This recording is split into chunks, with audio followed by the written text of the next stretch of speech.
안녕하세요, 양심중고차 이진영입니다. 자, 오늘 영상은 차본다입니다.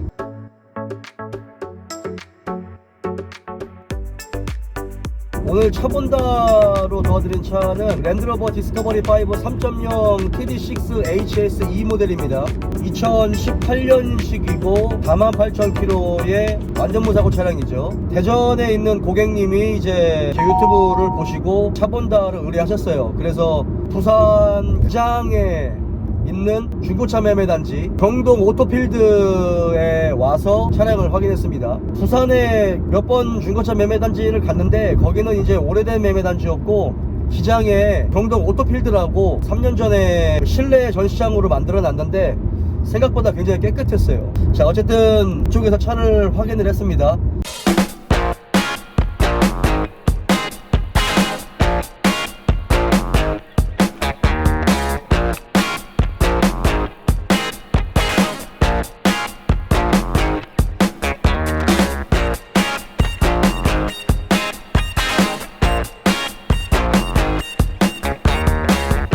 먼저 TD6 모델 같은 경우는 가장 두드러지는 건 6기통 3000cc 디젤 엔진이고, 그 다음에 싱글 터보가 들어갑니다. SD6가 트윈 터보고 TD6는 바로 그 전 모델이기 때문에 싱글 터보가 들어가거든요.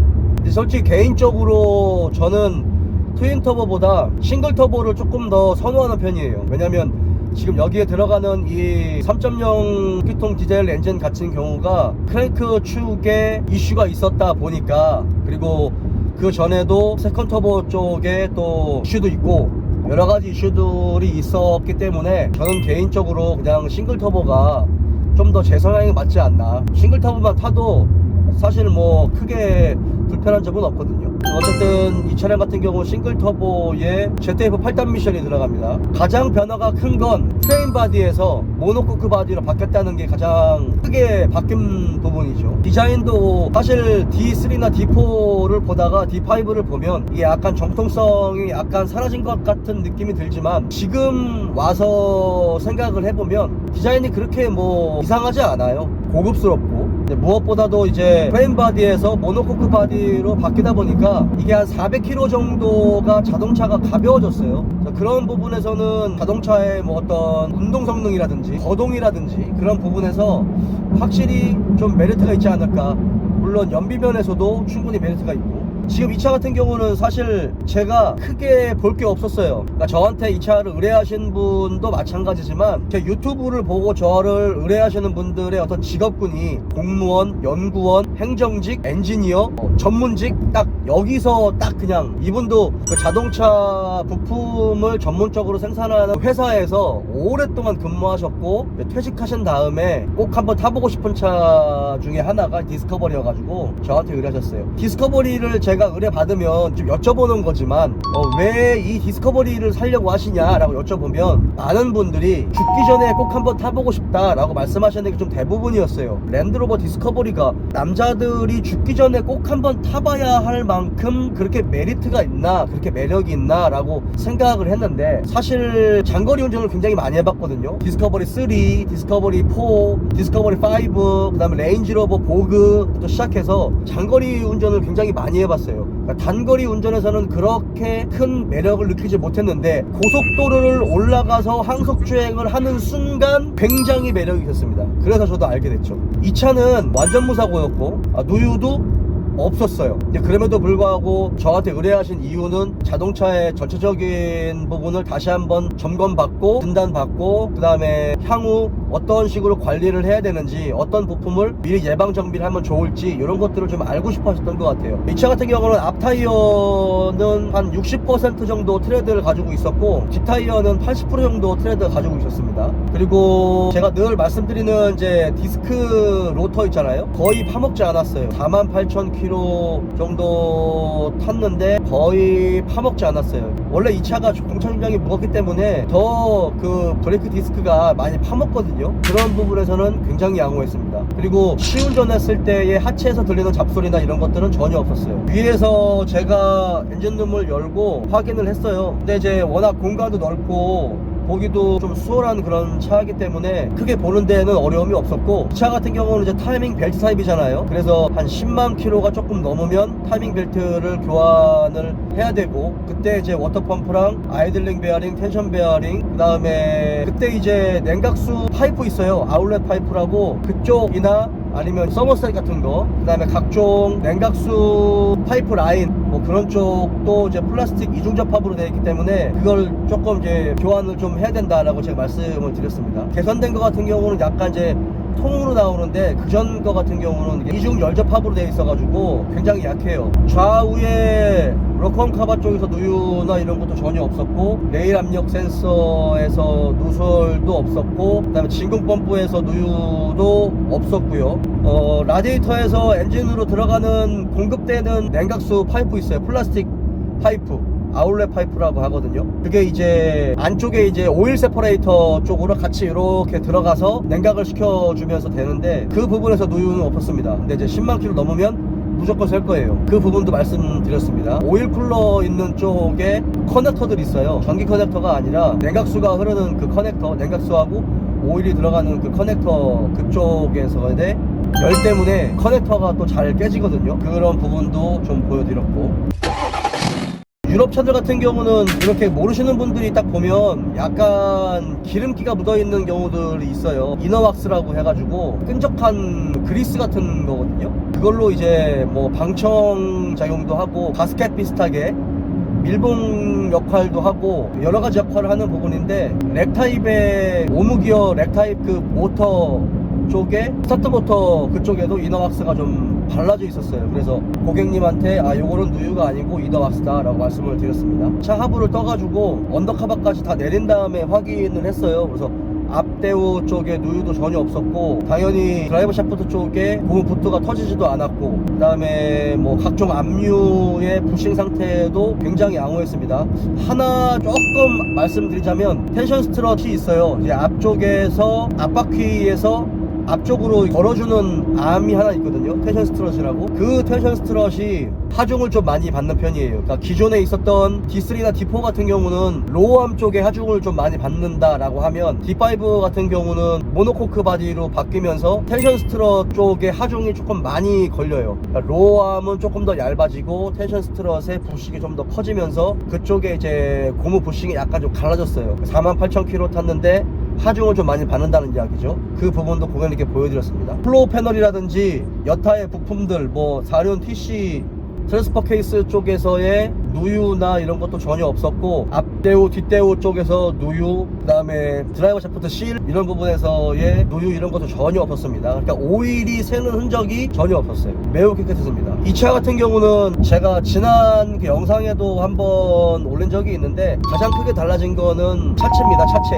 차체가 모노코크 바디로 바뀌었다라는 게 가장 크게 달라진 부분이죠. 그 전에 타셨던 분들 같은 경우는 이제 프레임 바디가 적용된 차량이기 때문에 그 프레임 바디에서 오는 어떤 그런 묵직한 부분이라든지, 아니면 정말 텀로를 주파할 수 있는 부분에서 프레임 바디가 주는 어떤 그런 신뢰성, 그 다음에 충분한 강성, 뭐 이런 것들이 있었잖아요. 근데 이게 디스커버리 5로 오면서부터 우리가 일반적인 자동차에 사용이 되는 모노코크 바디, 그러니까 유니바디라고도 불리는 그런 모노코크 바디가 적용이 돼서, 과연 이거 가지고 우리가 홈로를 주파할 수 있을까 라고 생각을 했고, 저조차도 그런 생각이 들었고, 지금도 사실은 그게 크게 변화가 있지는 않아요. 물론 모노코크 바디 자체가 비행기의 골격이 모노코크 바디가 적용이 되잖아요. 그래서 어떤 분들 같은 경우는 오히려 진보된 그런 차체다 라고 말씀을 하시는 부분들이 있는데, 그거는 비행기처럼 고부가가치를 생산할 수 있는 어떤 그런 부분에 적용된 모노코크 바디라면 정말 강성도 뛰어나고 오래 쓸 수 있겠지만, 우리가 타고 다니는 일반적인 자동차, 일반적인 가격 안에서 적용이 되는 모노코크 바디는 비행기의 골격과 비교를 한다는 것 자체가 약간 좀 모순이지 않나 라고 생각이 듭니다. 가격 차이도 많이 나고, 뭐 저는 그렇게 생각을 하는데, 시운전했을 때 탄탄함은 굉장히 좋았어요. 그래서 물론 제가 모노코크 바디가 적용이 됐기 때문에 안 좋다 이게 아니라, 모노코크 바디임에도 불구하고 굉장히 탄탄하고 짱짱하고 튼튼한 그런 느낌을 받았어요. 얘는 사실은 올 알루미늄 프레임이거든요. 그러니까 바디와 셰시가 전부 다 알루미늄으로 제작이 되어 있어요. 그래서 엔진룸을 열어보면 사이드 멤버도 알루미늄 프레임으로 되어 있고, 그 다음에 패널, 그 다음에 휠 하우스 이런 부분들도 전부 다 알루미늄으로 되어 있어요. 특히나 휠 하우스 쪽 같은 경우는 이게 이제 알루미늄이다 보니까 다이캐스팅 요법으로 만들어졌습니다. 그러니까 일반 주조 형식으로 자연 건조가 된 상태에서 만들어진 게 아니라 어떤 틀에 넣고 어떤 기압 이상의 압력을 넣어가지고 강성 있게 만들어진 방식이거든요. 다이캐스팅 방식으로 만들어진 차체는 고급차에 많이 적용이 되고 강성도 굉장히 뛰어나요. D5 같은 경우는 그 부분에서 멤버도 그렇고 휠하우스도 그렇고 곳곳에 이제 다이캐스팅 방식이 적용이 돼 있죠. 그래서 그런지 모르겠지만 용접을 한 게 아니고 리벳으로 박아놨어요. 그래서 차를 띄워서 밑에 쪽에서도 이렇게 보면 일반 탄소강 같은 차들은 스폿 용접이 돼 있는 반면에 알루미늄 바디가 적용이 된 차량 같은 경우는 전용 리벳으로 접착이 돼 있습니다. 이제 탄소강과 알루미늄 차체의 어떤 그런 차이점이라고 얘기한다면 일단 무게가 가볍다는 게 장점이고, 대신에 이제 어떤 사고가 났을 때 손상이 되잖아요. 그러면 찌그러지는 것보다 깨져버려요. 그래서 여러분도 나중에 하체를 떠서 하나하나를 보시면 알겠지만 차체 구조가 조각조각 이렇게 분리를 할 수 있게끔 돼 있어요. 파츠 형태로 나오는 그런 형식으로 돼 있거든요. 그런 것도 좀 재밌는 요소라고 하면 재밌는 요소가 될 것 같습니다. 차 같은 경우는 아직까지는 엔진의 이슈가 크게 있지는 않죠. 기존의 D4에서 있었던 이슈보다는 덜 팔려서 그런지는 모르겠지만 그래도 아직까지 이슈나 이런 것들은 없어요. 기존의 크랭크샤프트 쪽에 저널 베어링과 센터 베어링 쪽에 이슈나 이런 것도 없고, 그 다음에 ZF 8단 미션이 들어가는데 기존의 프레임 바디가 적용이 된 그런 차들 같은 경우는 약간의 어떤 이격이라든지 기아를 넣고 빼는 부분에 있어서 약간의 어떤 기계적인 느낌이 난다라고 한다면, 이 차 같은 경우는 모노코크 바디는 충격 흡수를 굉장히 잘하거든요. 말랑말랑하게 충격 흡수를 좀 더 잘해요. 자동차의 구조 자체가 하나의 골격으로 이루어져 있는 게 모노코크 바디의 특징이다 보니까 굉장히 유연하게 충격 흡수를 잘 하거든요. 그래서 그런 건지 세팅이 잘 돼서 그런 건지 모르겠지만 변속 충격이 굉장히 부드러웠습니다. 외관도 굉장히 깨끗했고요. 48,000km를 탔지만 지금부터 한 3년 이상을 운행하신다라고 보신다면 엔진 오일, 미션 오일, 그 다음에 앞뒤 대우 오일하고 4륜 트랜스퍼 케이스 오일 조금 더 한다면 이제 브레이크 오일까지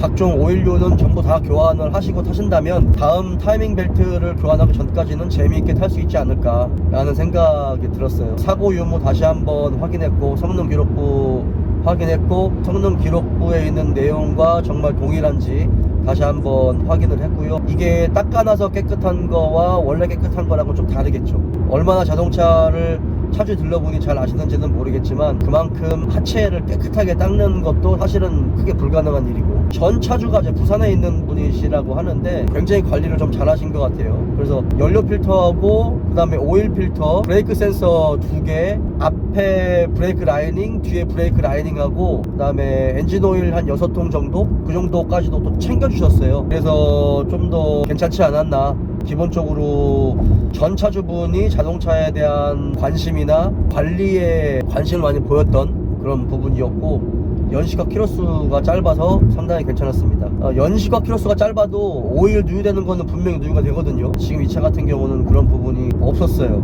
그래서 꼼꼼하게 확인을 해드렸고, 보이는 내용들 전부 다 고객님한테 설명드렸습니다. 자, 오늘 차 본다는 디스커버리 5 3.0 TD6 HS2 모델이었습니다. 자, 오늘 영상 여기까지입니다.